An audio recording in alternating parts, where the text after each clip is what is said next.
ketika hari akhir itu kita akan dibuka file-file kita semua.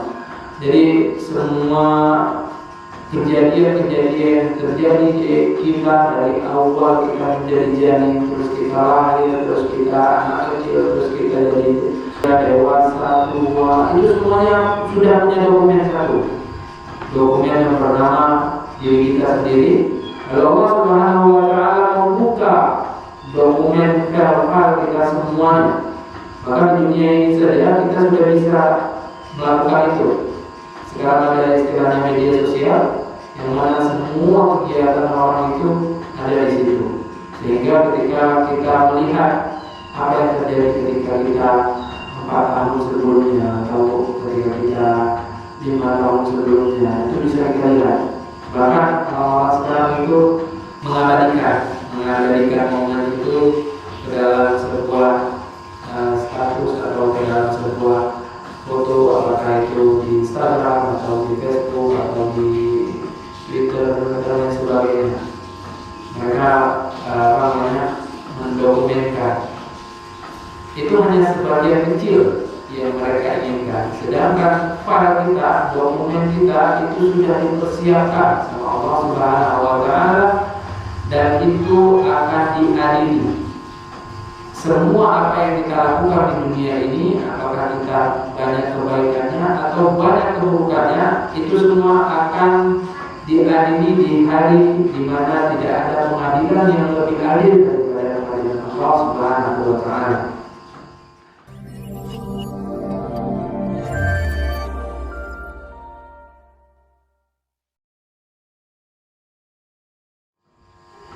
Baik, kita lanjutkan pembahasan kita di tafsir tentang An-Naba, tafsir ayatul Naba.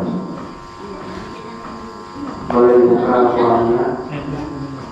Kalau bisa kita Al-Quran yang terjemahannya, karena nanti lebih paham tentang istilahnya. Kita lanjutkan pada ayat yang ke-31. Kita sudah membahas dari ayat pertama, setelah itu sampai ayat ke-30. Malam ini kita masuk ke ayat 31. Pada pertemuan sebelumnya itu kita telah membahas tentang An-Naba itu sendiri. Apa yang dimaksud dengan An-Naba? Yaitu berita besar, di mana orang-orang musyrikin tidak percaya akan adanya hari kiamat. Sehingga Allah Subhanahu wa Ta'ala menjelaskan, kalla saya'lamun, tidak, engkau akan merasakannya. Summa kalla saya'lamun, sekali lagi tidak, engkau pasti akan merasakannya. Setelah itu Allah Subhanahu wa Ta'ala juga menjelaskan ayat sebelumnya, yaitu tentang bagaimana penciptaannya terhadap makhluk hidup ini, dibuatnya perkasa-pasangan, dijadikannya gunung, dibentangkannya bumi. Allah Subhanahu wa Ta'ala memperlihatkan keindahan-keindahan yang Allah Subhanahu wa Ta'ala ciptakan untuk manusia. Lalu Allah Subhanahu wa Ta'ala menjelaskan juga pada ayat selanjutnya tentang azab neraka, yang mana azab neraka itu sangat-sangat pedih, sangat-sangat ditakuti, sehingga kita mendengarnya saja bisa jadi merinding bulu sampai segitunya, karena tidak ada siksaan yang lebih besar daripada siksaan Allah Subhanahu wa Ta'ala di yaumil akhir nanti. Lalu pada bagian selanjutnya, pada bagian inilah Allah Subhanahu wa Ta'ala menjelaskan tentang surga. Kita masuk ke ayat 31. Innal muttaqina mafaza. Sungguh orang-orang yang bertakwa mendapatkan kemenangan. Nah, orang-orang yang bertakwa mendapatkan kemenangan. Boleh dikatakan kemenangan itu adalah kesuksesan.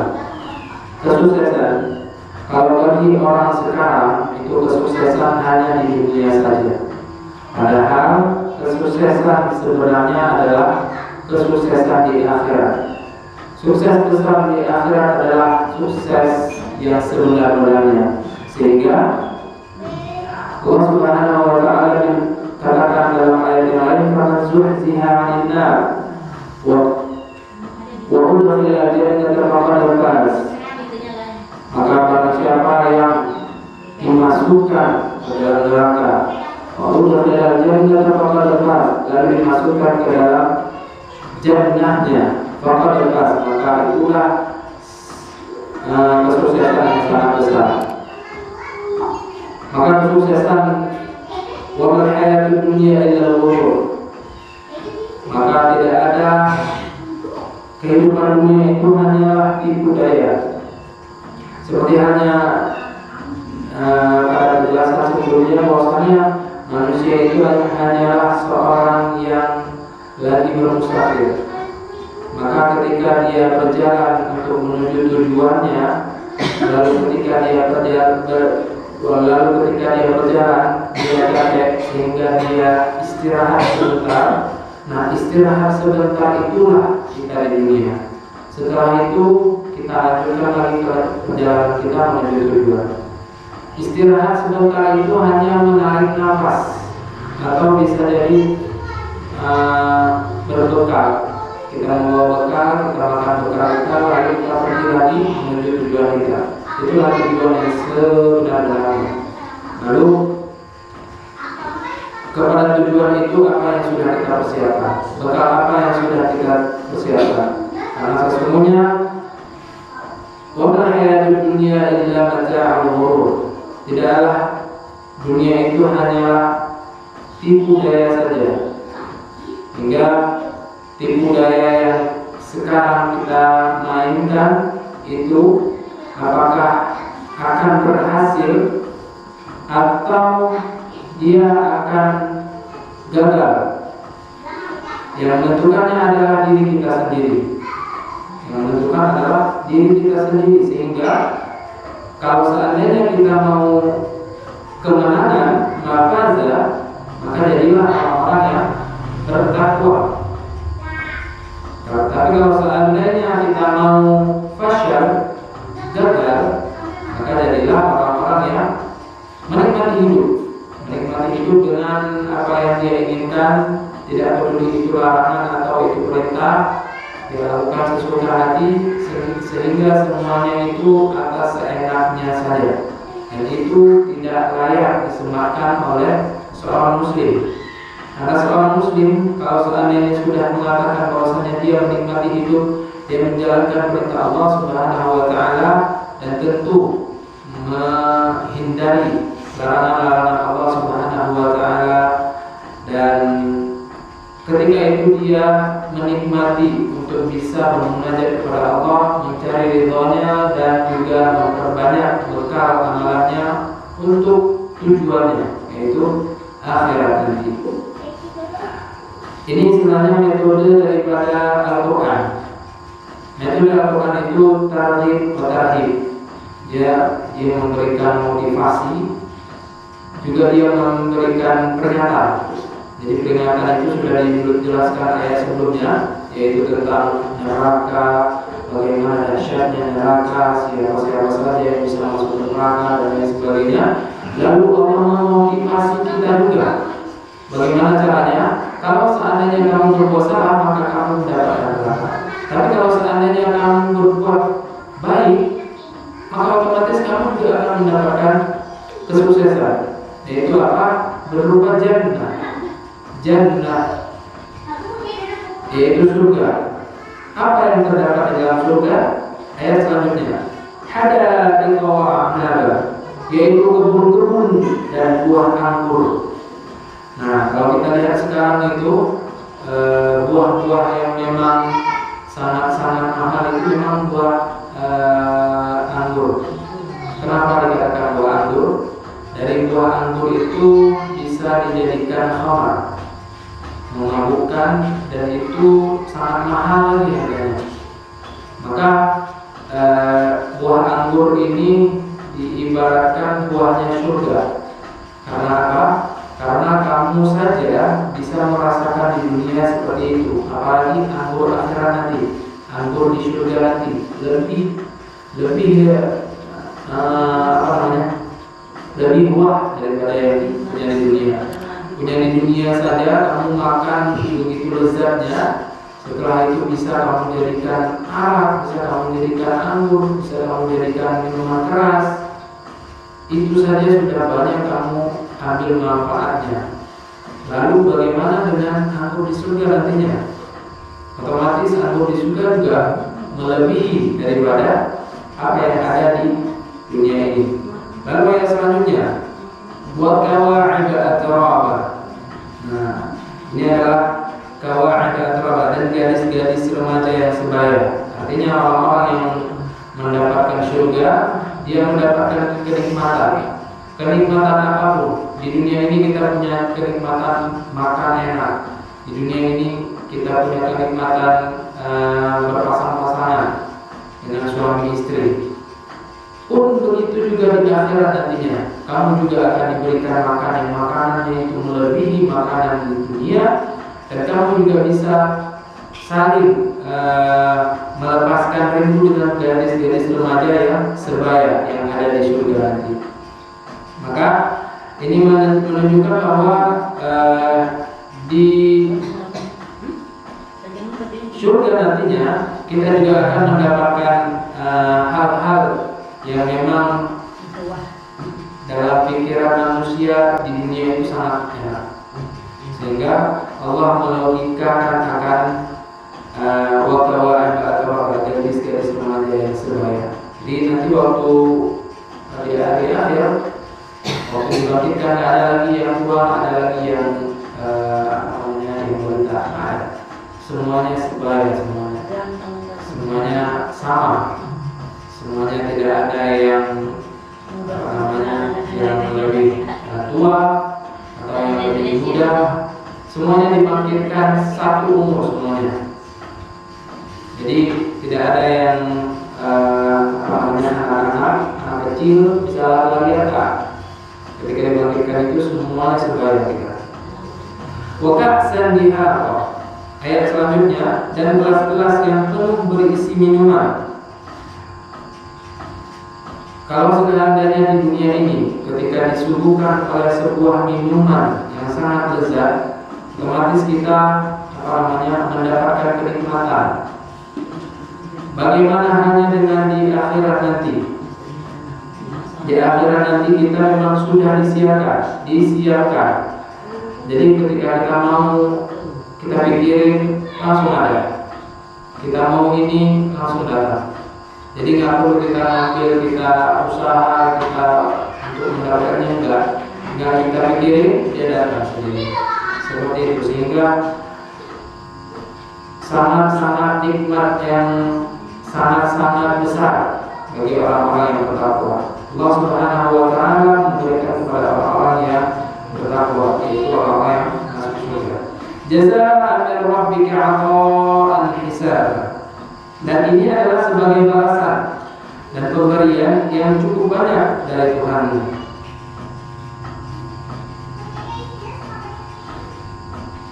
Mohon maaf, ada sedikit ketinggalan contohnya. La yasma'una fiha lagwa wala kidza. Ayat selanjutnya, la yasma'una fiha lagwa wala kidza. Jadi ketika masuk surga itu mereka tidak mendengarkan percakapan yang sia-sia maupun perkataan yang dusta. Jadi di dunia ini mungkin kita ada istilahnya tersinggung ketika dibilang satu sama dengan lain, akhirnya kita tersinggung. Atau ada yang istilahnya sekarang itu baper, ketika disinggung sedikit baper. Lalu ada istilahnya itu hinaan, kita dihina oleh orang, dihina oleh kerabat, dihina oleh sahabat. Tapi ketika di akhirat nanti nggak ada seperti itu. Hinaan, cercaan, makian, rumpian, baperan, nggak ada lagi. Sudah, kita mendapatkan kenikmatan yang sesungguhnya. Tidak ada pikiran yang model-model seperti itu lagi. Nggak ada ngomel-ngomel antara satu dengan yang lain, tidak ada. Semuanya hanya kenikmatan saja yang kita dapatkan di akhirat. Amin ya rabbal alamin. Ayat selanjutnya, jazaa jazaa'an min rabbika 'ata'an hisaba. Sebagai balasan dan pemberian yang cukup banyak dari Tuhanmu. Jadi pemberian ini adalah pemberian yang cukup banget. Jadi manusia itu kalau seandainya di dunia ketika diberikan nikmat pasti dia tidak cukup. Dikasih mobil maunya kapal, dikasih kapal maunya kapal terbang, terus dikasih kapal terbang maunya UFO, dikasih UFO lagi entah apa lagi besok. Maunya udah dikasih segini, maunya yang itu lagi, maunya yang lebih besar lagi, maunya yang lebih besar lagi. Itu sifat manusia sekarang. Tapi kalau di akhirat nanti tidak ada. Ketika Allah Subhanahu wa taala memberikan nikmatnya di dalam surga, sudah kita berkotor sudah ada istilah mau yang lebih enggak. Allah Subhanahu wa taala sudah berikan semuanya. Sehingga kita itu nggak mikirin apa yang kita dapatkan ketika di dunia itu. Kalau kita dapatkan tanah yang banyak, kita dapatkan rumah yang nyaman, kita dapatkan motor atau mobil yang besar dan bagus. Tapi ketika Allah Subhanahu wa taala memberikan nikmat surga, sudah semuanya hilang. Seakan-akan kita tidak pernah merasakan yang namanya dunia, hanya surga saja yang paling indah. Lalu Allah Subhanahu wa taala mengatakan dalam firman selanjutnya, Rabbis samawati wal ardi wa ma bainahuma ar-rahman la yamlikuna minhu khitaba. Tuhan yang memelihara langit dan bumi, apa yang ada di antara keduanya, yang Maha Pengasih, mereka tidak mampu berbicara dengan Dia. Di pada hari kiamat itu tidak ada orang yang berani bicara, tidak ada orang yang berani bicara kepada Allah Subhanahu wa taala. Jadi sama seperti kita ketika masuk kantor, terus ada bupati di kantor kita, panik segan. Apalagi kalau seandainya ketika datang orang besar seperti gubernur atau presiden, kita menghadap kepada beliau, kita juga takut, malu dan lain sebagainya. Ada rasa-rasa yang seperti itu yang ada pada diri manusia. Nah, ketika hari akhir juga seperti itu. Bahkan ketika itu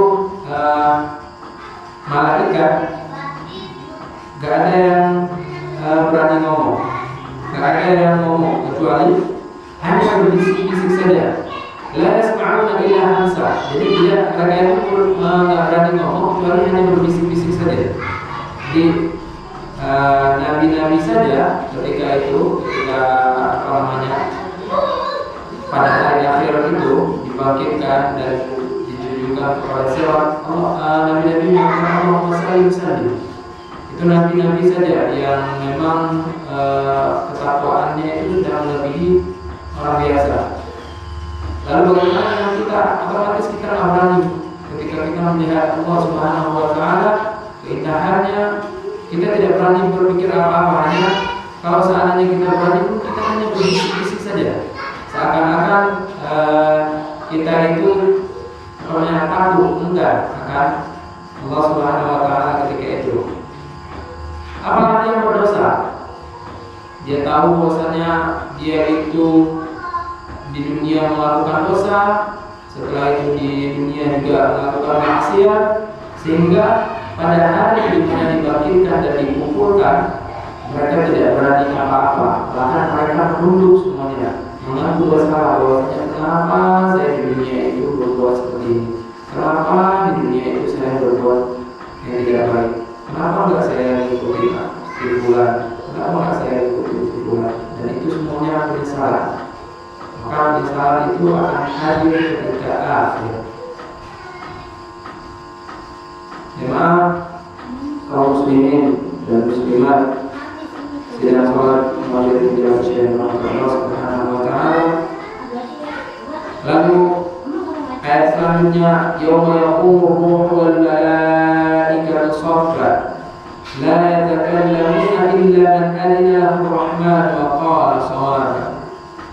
Sama seperti tadi, pada hari ketika Ruh dan para malaikat berdiri bersaf-saf, Mereka tidak berkata-kata kecuali siapa yang telah diberi izin kepadanya oleh Tuhan yang Maha Pengasih, dan Dia hanya mengatakan yang benar saja. Jadi seperti tadi yang saya katakan bahwa mereka itu tidak berani berkata-kata, bahkan untuk berbisik-bisik saja mereka enggak. Nah, ar-ruh di sini dikatakan yauma yaqumu ruh wal malaikatu shaffa. Ar-ruh di sini disebutkan dalam malaikat Jibril. Pada hari itu ketika roh atau malaikat Jibril dan para malaikat yang lain berdiri bersaf-saf. Mereka berdiri bersaf-saf, tidak berkata apa-apa. Tidak berkata apa-apa kecuali memang yang sudah diberikan izin. Kamu silakan katakan bahwa apa yang dilakukan oleh si fulan ketika di masa hidupnya, maka dia akan berbicara. Tapi ketika malaikat itu tidak diberikan izin, maka dia hanya diam. Dan dia tidak berkata-kata kecuali Allah Subhanahu wa taala menyuruh apa yang dia inginkan. Dzalika yaumul haq. Ini penegasan lagi. Penegasan akan itu adalah benar dan itu tidak rekayasa. Itu apa? Itulah hari yang pasti terjadi. Pasti terjadi. Maka para siapa menghendaki, niscaya dia menempuh jalan kembali kepada Tuhannya. Kenapa dikatakan hak di sini? Maksudnya hak adalah kebenaran yang hakiki. Jadi kapan kita akan merasakannya? Awalnya adalah ketika kita mati. Mati pertama itu lalu Allah Subhanahu wa taala mencabut nyawa kita, mencabut roh kita. Setelah itu, ketika itulah kita tahu bahwa ternyata benar. Dan itu adalah kiamat pertama bagi kita. Kiamat selanjutnya adalah ketika kita dikumpulkan kepada masyarakat dan sebagainya. Dan bagi mereka yang tidak percaya, seperti ayat yang pertama tadi mengatakan bahwa hari itu adalah hari yang pasti akan terjadi. Mau kamu percaya atau kamu tidak percaya, kamu akan merasakannya. Kapan kamu akan merasakannya? Ketika kamu meninggal nanti. Sudah meninggal, baru kamu merasakan. Dan baru pengadilan itu akan hadir ketika semua manusia itu meninggal. Dan ketika itulah terjadilah sebuah peristiwa yang Allah sebutkan dalam Al-Quran, Al-Qari'ah, yaitu hari kiamat. Lalu semuanya diratakan oleh Allah Subhanahu wa taala dan dibangkitkan manusia kembali. Inna anzarnakum 'adzaban qariba. Sesungguhnya kami telah memperingatkan kepadamu, wahai orang kafir atau orang musyrikin, akan azab yang dekat, adzaban qariba. Yauma yanzurul mar'u ma qaddamat yadahu wa yaqulul kafiru ya laitani kuntu turaba. Pada hari manusia melihat apa yang telah diperbuat oleh kedua tangannya. Apa yang diperbuat oleh kedua tangannya. Dan orang kafir berkata, alangkah baiknya seandainya dahulu aku menjadi tanah. Nah, semua ketika hari akhir itu kita akan dibuka file-file kita semua. Jadi semua kejadian-kejadian terjadi di kita dari awal kita menjadi janin, terus kita lahir, terus kita anak kecil, terus kita jadi remaja, dewasa, tua, itu semuanya sudah punya dokumen satu. Dokumen yang bernama diri kita sendiri. Lalu Allah Subhanahu wa taala membuka dokumen file-file kita semuanya. Maka di dunia ini saja kita sudah bisa melakukan itu. Sekarang ada istilahnya media sosial, yang mana semua kegiatan orang itu ada di situ. Sehingga ketika kita melihat apa yang terjadi ketika kita 4 tahun sebelumnya atau ketika kita 5 tahun sebelumnya, itu bisa kita lihat. Bahkan orang sekarang itu istilahnya itu mengabadikan momen itu ke dalam sebuah status atau ke dalam sebuah foto, apakah itu di Instagram atau di Facebook atau di Twitter dan sebagainya. Mereka dokumenkan. Itu hanya sebagian kecil yang mereka inginkan. Sedangkan pada kita, dokumen kita itu sudah dipersiapkan sama Allah Subhanahu wa Ta'ala, dan itu akan diadili.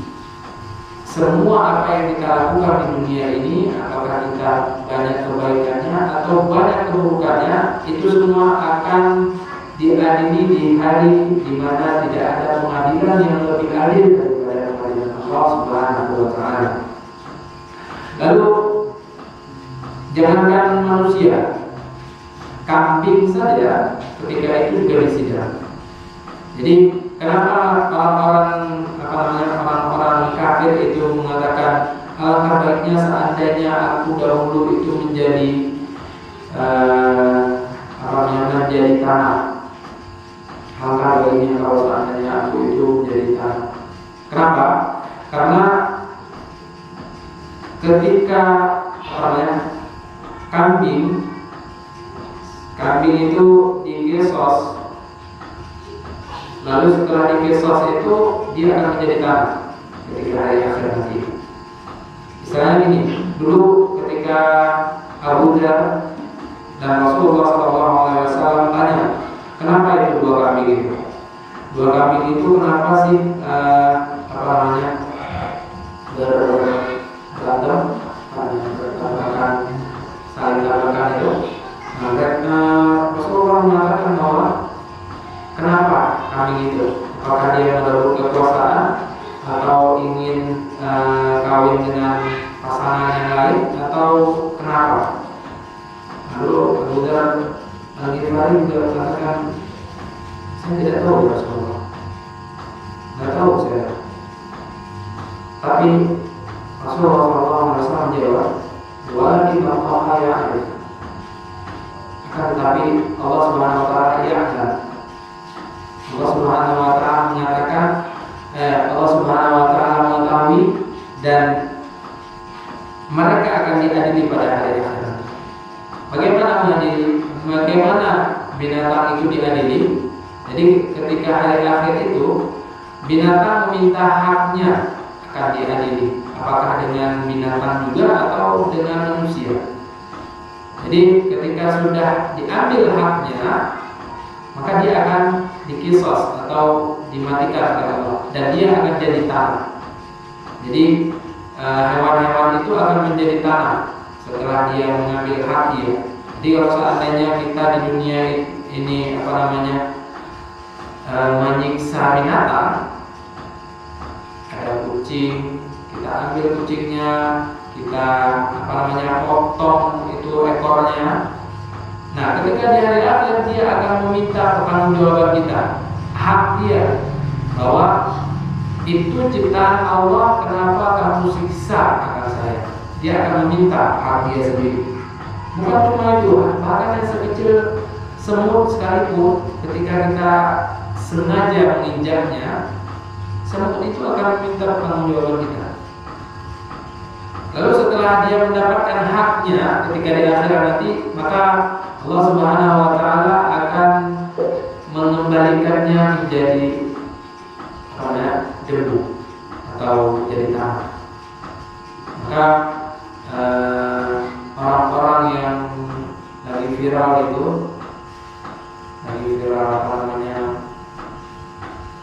kucing atau masak ikan hidup-hidup, terus ada juga merebus yang kayak berita itu. Nah itu dia tidak bunuh dulu, tapi dia merebus atau dipanggang gitu, saya nggak paham itu. Jadi seakan-akan dia menyiksa binatang itu. Jadi ketika dia disiksa, pada hari akhir nanti dia akan meminta haknya, hak daripada kenapa saya disiksa oleh si orang ini. Jadi kalau seandainya kadang ada binatang-binatang yang masuk di kita, di mata kita nggak sengaja kita akhirnya terbunuh. Nah itu bagaimana? Apakah dia akan minta ini Kalau sengaja kita bunuh maka dia juga akan minta. Tapi kalau seandainya kita ini tapi mati dia nggak sengaja, dan kita minta ampun kepada Allah Subhanahu dan namanya minta ampun kepada Allah Subhanahu wa taala bahwa kita tidak sengaja melakukan itu. Karena setiap yang hidup itu akan meminta pertanggungjawaban. Apalagi binatang, itu binatang sangat-sangat banyak orang meminta pertanggungjawaban. Kita pelihara ayam, terus ayam kita itu kita biarin aja, ayam kita itu nggak kita kasih makan, ayam kita itu kita lepasin atau mana, tiba-tiba mati gara-gara kelaparan, tiba-tiba mati karena kita itu menghina dia, padahal kita melihara dia, itu juga akan diminta pertanggungjawaban. Bukan cuma hewan ternak, dari kambing, ayam, dan lain sebagainya, hewan-hewan yang lain juga akan meminta pertanggungjawaban kita akan apa yang kita lakukan di dunia terhadapnya. Tapi kalau seandainya kita melakukan sesuatu, kita juga nggak ada sangkut-pautnya dengan dia. Makanya nanti ketika di neraka itu binatang-binatang yang sama mereka itu akan berkumpul, lama-lama terus itu akan berkumpul meminta hak dia. Iya, meminta hak dia akan apa yang kamu lakukan ketika di dunia itu. Jadi kalau seandainya kita bunuh dengan sengaja gitu, ada yang boleh dibunuh, ada yang tidak boleh dibunuh. Ada juga yang memang binatang itu kita suruh pergi saja, dia akan pergi. Seperti itu. Jadi jangan suka, walaupun dia binatang tidak punya pikiran, tapi jangan suka memukul sama mereka, karena mereka itu punya insting juga, insting bertahan hidup. Jadi kalau seandainya insting itu dipakai, maka dia akan merasakan apa yang kita katakan. Kalau misalkan ada semut, kalau ketika musim hujan itu tiba-tiba banyak semut itu, kita datang ke sebuah tempat, mereka mencari perlindungan, bahwa mereka tahu bahwasanya akan datang hujan. Kalau seandainya mereka yang bertahan di situ, mereka akan kena hujan, dan imbasnya adalah mereka akan mati. Tapi ketika itu mereka mempunyai insting yang kuat sehingga pergi ke tempat yang lebih aman, pergi ke belakang istilah itu kompor kita, misalkan pergi ke belakang kompor kita. Di situ di antara kompor kita itu ada gula, ada alat-alat masak, ketumbar, kunyit, ada semua di situ. Tapi kita nggak bilang ke dia, bilang jangan sini ya, atau ke tempat lain, ini tempat saya gitu. Enggak, tapi kita main dulu aja, main sikat aja gitu. Itu juga nggak boleh. Karena kalau seandainya kita baik-baik sama mereka juga akan baik kita. Bilang aja kalau ada yang seperti itu, coba ajak ngomong. Nah, semua jangan di sini, pergi ke tempat lain ya. Ini kan tempat dulu. Jadi sebenarnya kalau ada kalian sini, nanti ini akan seperti ini, sehingga nanti akan membuat hati itu naik ke tempat kalian. Jadi jangan di sini. Bilang aja. Dan saya pernah melakukan itu. Jadi saya ingat banget ketika itu semut itu bergombolan membuat sebuah sarang. Ini kemungkinan akan terjadi hujan. Saya pikir karena semut biasanya di luar rumah, tapi dia masuk ke dalam rumah dari perlindungan. Tapi tempat perlindungannya itu nggak cocok dengan kita manusia. Sehingga saya bilang, semut jangan di sini ya, tidak tempat lain. Di sini tempat ini, di sini tempat yang nggak bagus. Di sini nanti kalau seandainya turun hujan, airnya juga nanti di sini. Jadi kira kalian tidak. Besoknya ternyata tak ada. Seakan-akan mereka itu mendengar apa yang kita lakukan. Jadi sebenarnya hewan kita tidak tahu. Tapi kadang-kadang jangan kita ibaratkan diri kita seperti Nabi. Kita katakan, oh kakek dengar, lalu kita melakukan, tidak juga. Kadang kakek dengar, kadang tidak juga seperti itu. Tapi alangkah baiknya jangan langsung main hakim, sebenarnya main sikat dan dengar. Itu kasihan. Itu juga apa namanya makhluk Allah. Itu kalau seandainya main sikat saja. Kalau nyamuk gimana? Kalau nyamuk itu beda. Kalau binatang membahayakan, Seperti kalajengking, cicak, itu boleh. ular. Ular itu ada dua jenis nanti. Ular yang harus kita ini. Kalau ular itu bisa dikatakan sudah pergi aja. Karena nanti ada dua jenis. Ular yang memang membawa sesuatu dan ular yang memang nggak sengaja masuk ke situ. Kalau saya lagi macul, ada itu saya lemparin tanah, saya uruk. Iya, lebih bagusnya memang udah suruh pergi aja. Gitu. Dia nggak akan mengganggu kalau seandainya kita nggak ganggu duluan. Nggak sengaja kita patuh, dia mau kena ular. Itu pasti dia akan patuh karena kita sudah mengganggu, padahal kita nggak sengaja patuh. Nggak patuh lalu kena dia. Kalau mati tikus gimana? Tikus beda lagi. Tikus itu binatang yang memang fasik. Dikatakan Rasulullah, tikus itu adalah binatang fasik. Fasik itu binatang kotor. Jadi ada sifat fasik di dalamnya. Jadi dihindari. Hal-hal yang membuat dia itu ada, kita hindari. Kalau nggak ada, nanti suruh pergi. Kalau memang nggak, ini tabiat tikus adalah dia nggak akan pergi, susah. Tikus susah akan pergi. Dan dia adalah makhluk fasik, makhluk yang punya sifat fasik, sehingga kita itu betul sadar mau gimana gitu. Tapi kalau bisa dihindari, kalau seandainya tempat itu kita itu ada barang-barang yang memang akan mengundang dia, maka kita bersihkan tempat itu. Atau misalkan ada sebuah lorong yang memang bisa masuk dia, tutup lorongnya biar dia masuk. Sehingga kita sudah perlu mencegah. Tapi kalau seandainya mereka datang lagi, mudah. Ada juga ular itu memang nggak boleh asal langsung mukul.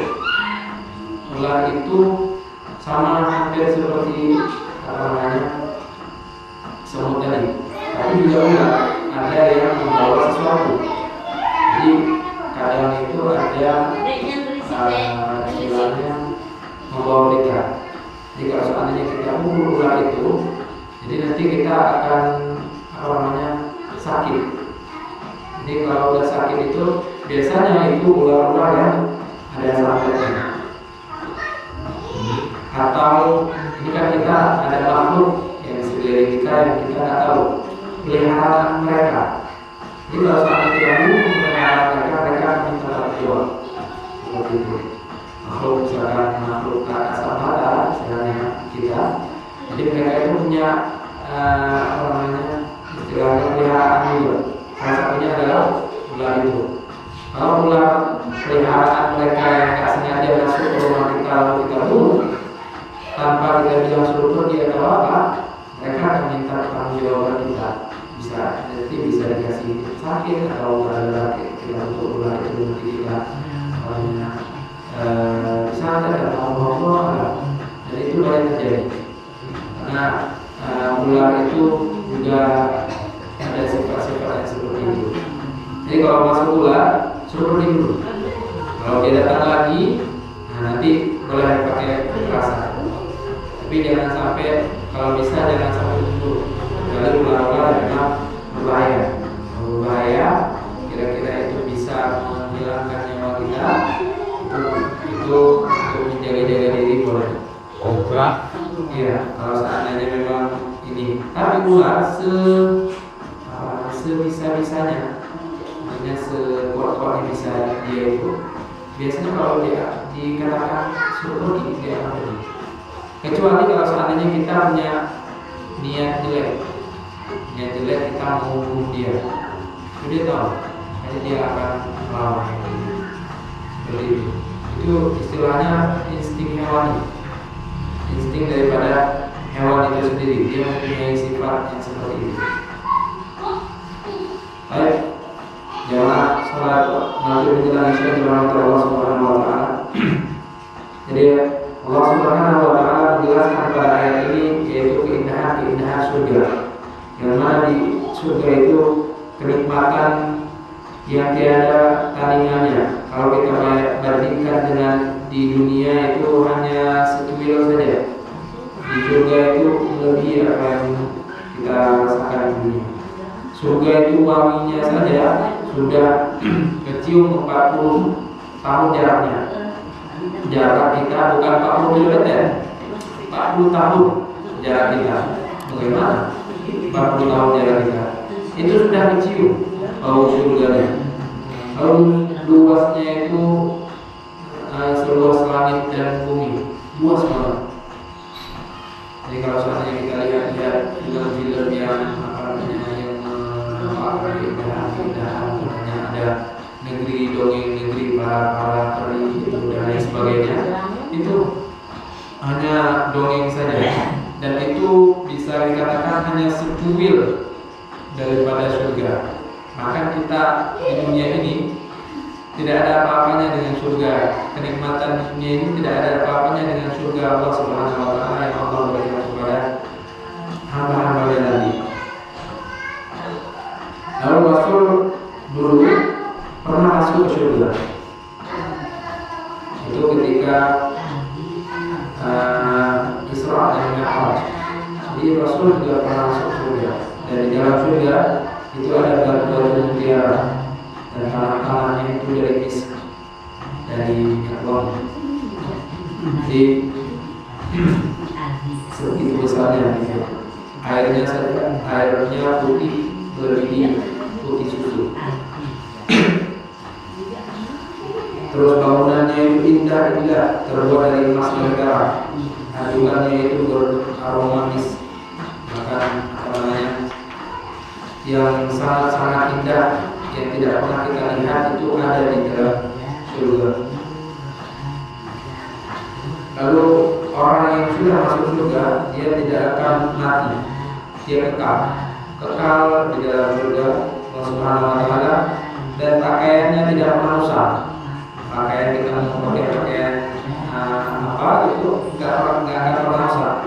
Dan kita yang masuk ke surga juga nggak akan tua-tua, muda-muda terus, dan tidak buang angin dan buang air. Buang air besar, air kecil enggak. Di surga kita mau makan apa dia datang, lalu kita makan, nggak ada buang angin, nggak ada buang air, nggak ada istilah keringat, nggak ada semuanya. Sendawa kita saja sentuh wangi.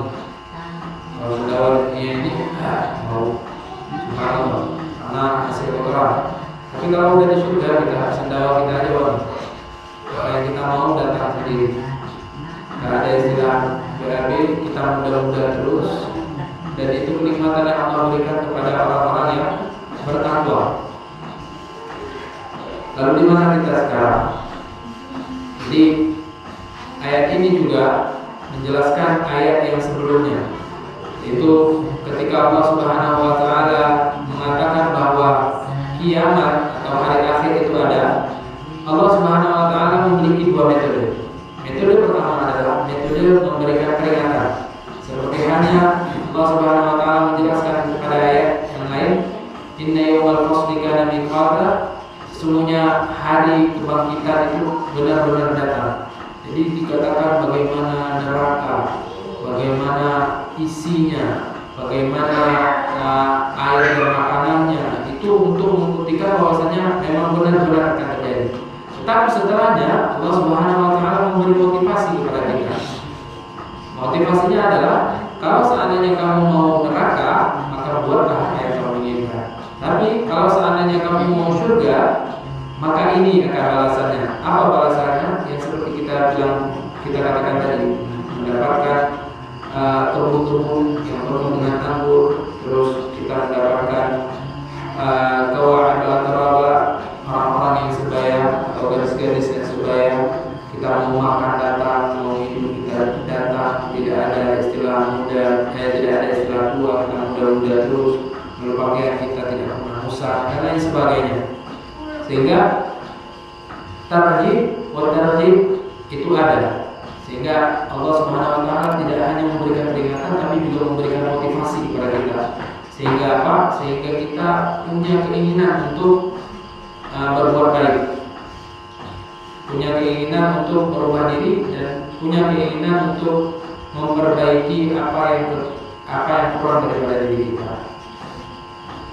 Itu yang Allah berikan kepada orang-orang yang bertakwa, yaitu surga yang luasnya seluas langit dan bumi. Allah a'lam bishawab. Mungkin ini saja yang bisa saya sampaikan.